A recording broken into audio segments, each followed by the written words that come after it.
So I come to IHOP with stars in my eyes. I'm so ready to just be radically transformed and like have everything in my life get better. Yeah. And, you know, whatever, all the things that you expect when you come to a Bible school like this. And stay here for maybe, 6 months and then go back to Russia and then change the world in Russia, right? Yeah. And then I come here and really, I consider this to be the lowest season of my life. Your first couple of years here. Semester here. Oh, your first my semester. first semester. Yeah. Because I was dealing with reverse culture shock, which if you've ever done missions, it's hard going, but I think it's even harder when you have to come back. Wow. And you're so used to living every day full of purpose and vision. Wow. And then you're just back in your home country and you're totally insignificant. I was just one of the numbers, one of the many, Wow. Yeah. and realizing people at IHOP were people and that this wasn't a place of just like amazing, like saints of the faith, that every single person is like the best person you'll ever meet. Like they're just people. They're regular. They're amazing and genuine and broken. Yeah, exactly. Yeah.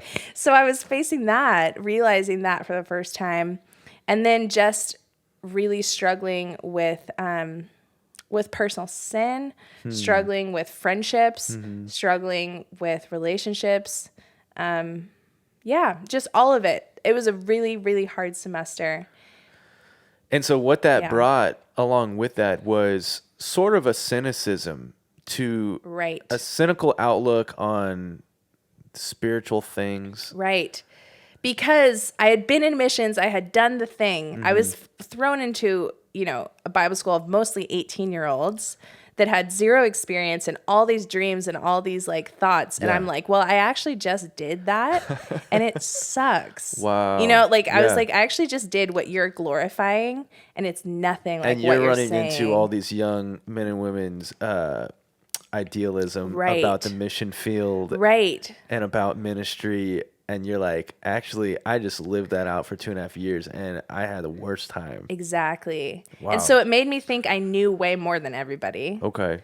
So pride mixed with, and it actually sucks. So that's like the cynical of like, nothing is as good as you think it will be. Wow. Nothing is as great as God promises. Oof. Wow. Yeah. There's a phrase for you, right? I'm realizing right now I believed that. I've never said it that way. Wow. But that's really where it came in. It's accusation against God, ultimately, that you promised that it would be this, and it was way lower than that. Wow. Which that's what Satan always does. He makes you question the character of God and his goodness. Did he really say? Yeah, yeah.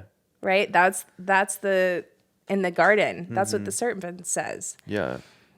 And so anyways, so I feel like that just got lodged in my heart. And anything having to do with the Holy Spirit, especially if it was manifestations, if it was hyper spirituality and emphasizing that in any way, I had a hard rejection of that because I was like, that is fake and it's not helpful. And people should realize the tough, like, reality of life. Wow. And not live this idealized thing because they'll be hurt in the end.